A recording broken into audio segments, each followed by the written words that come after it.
ನಮಸ್ಕಾರ. ನಾವು ಸಂತೆಬೆನ್ನೂರು ಜೋಡಿ ಮಗಳಸಿದ್ದೇಶ್ ಮಾತಾಡೋ, ಶಿಲ್ಪ ಮಗಳಸಿದ್ದೇಶ್. ಅಡಿಕೆನಾಡು ಚನ್ನಗಿರಿ ಕ್ಷೇತ್ರದ ನಿಕಟ ಪೂರ್ವ ಶಾಸಕರಾದ ಮಾಡಾಳು ವಿರೂಪಾಕ್ಷಪ್ಪನ ಮಗ ಹಾಗೂ ನಮ್ಮ ಯುವ ನೇತರರಾದ ಮಾಡಾಳು ಮಲ್ಲಿಕಾರ್ಜುನ ಅವರ ಹುಟ್ಟಿದ ದಿನದಂದು ಇವತ್ತು ನಾವು ಅಂತಲ್ಲ, ವಿಶೇಷವಾಗಿ ಚನ್ನಗಿರಿ ತಾಲೂಕು ಹಬ್ಬದ ವಾತಾವರಣವಾಗಿ ಆಚರಣೆ ಮಾಡ್ತಿದ್ದಾರೆ. ಅವ್ರದ್ದೇ ಆದಂಥ ಕೆಲವೊಂದು ರೀತಿಯಲ್ಲಿ ಆಚರಣೆ ಮಾಡ್ತಿದ್ದಾರೆ. ಕೆಲವರು ಹಬ್ಬವನ್ನು ಬೇರೆ ಬೇರೆ ಯಾವ ರೀತಿಯಲ್ಲಿ ಮಾಡಿದ್ದಾರೆ. ಬಟ್ ನಾವು ಇವತ್ತು ವಿಶೇಷ ಚೇತನರು ಅಥವಾ ದೇವರ ಮಕ್ಕಳು ಅಂತ ಕರೆಯೋಣ, ಇನ್ನೊಂದು ರೀತಿಯಲ್ಲಿ ಕರೆಯೋಣ. ಇಂಥ ಮಕ್ಕಳು ಬಂದು ಇವತ್ತು ಅವರಿಗೆ ವಿಶೇಷವಾಗಿ ಏನು ಬೇಕಾಗ್ತದೆ ಮೇನ್ ಅಂತಂದರೆ ಔಷಧಿಗಳು ಅವರಿಗೆ ಟೀಚರ್ಸಿಗೆ ಫೋನ್ ಮಾಡಿ ಕೇಳಿದ್ರೆ ಔಷಧಿ ಬೇಕಾಯಿತು ಅಂದು ನಮ್ಮದು ಫಾರ್ಮಾ ಡಿಸ್ಟ್ರಿಬ್ಯೂಷನ್ ಇರೋದ್ರಿಂದ ಇವತ್ತು ಅವ್ರಿಗೆ ಏನೇನು ಬೇಕಾಗಿತ್ತು ಅದು ಔಷಧಿಯನ್ನು ಉಚಿತವಾಗಿ ಮಲ್ಲಿಕಾರ್ಜುನ ಅಣ್ಣನವರ ಜನ್ಮದಿನದಂದು ಅವರು ಉಚಿತವಾಗಿ ಸವಿ ನೆನಪಿಗೋಸ್ಕರ ನೀಡಿದ್ದೇವೆ. ಹಾಗಾಗಿ ಸಿಹಿಯನ್ನು ಹಂಚಿದ್ದೀವಿ. ದೇವರು ಮುಂದಿನ ಅವರ ರಾಜಕೀಯ ಭವಿಷ್ಯ ಉಜ್ವಲವಾಗಿರಲಿ ಅಂತಂದು ನಾವು ಆಶಿಸ್ತೀವಿ.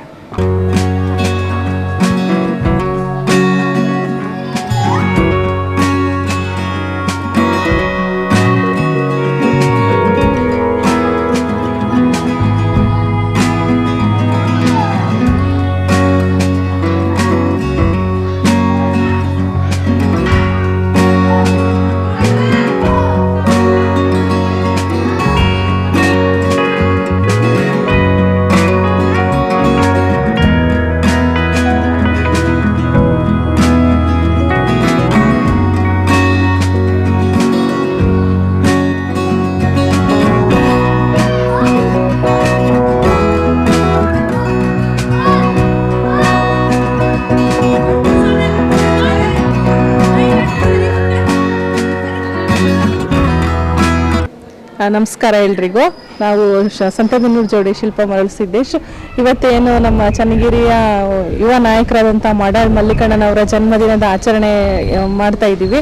ವಿವಿಧ ಕಡೆ ವಿವಿಧ ಬಗೆಯಲ್ಲಿ ಮಾಡ್ತಾ ಇದ್ದೀವಿ. ಸೊ ನಾವು ನಮ್ಮ ಕೈಲಿ ಆದಷ್ಟು ಈ ವಿಶೇಷ ಚೇತನ ಮಕ್ಕಳಿಗೆ ಅವ್ರ ಆರೋಗ್ಯ ದೃಷ್ಟಿಯಿಂದ ಸ್ವಲ್ಪ ಅವ್ರಿಗೆ ಬೇಕಾದಂಥ ಪೇನ್ ಕಿಲ್ಲರ್ ಆಗಿರ್ಬೋದು ಅಥವಾ ಅವ್ರಿಗೆ ಆಯಿಂಟ್ಮೆಂಟು ಸಿರಪ್ ಆಗಿರ್ಬೋದು ತಂದು ಕೊಟ್ಟಿದ್ದೀವಿ. ಸೊ ಅವರು ಇನ್ನೂ ಮುಂದೆ ಅವ್ರಿಗೆ ಇನ್ನೂ ಹೆಚ್ಚಿನದಾದಂಥ ದೇವರು ಅವರಿಗೆ ಶಕ್ತಿಯನ್ನು ನೀಡಲಿ ಅಂತ ಹೇಳ್ತಾ ಮಕ್ಕಳಿಗೆ ಆದಷ್ಟು ಬೇಗ ಎಲ್ಲ ಮಕ್ಕಳು ಥರನೇ ಇವರು ಆಗಲಿ ಅಂತ ಆಶಿಸ್ತಾ ಮಾಡಾಳು ಮಲ್ಲಿಕಾರ್ಜುನವರ ಹುಟ್ಟು ಹಬ್ಬದ ಶುಭಾಶಯಗಳನ್ನು ಇನ್ನೊಮ್ಮೆ ಕೋರ್ತಾ ಇದ್ದೀವಿ ಅಷ್ಟೇ. ನಮಸ್ಕಾರ.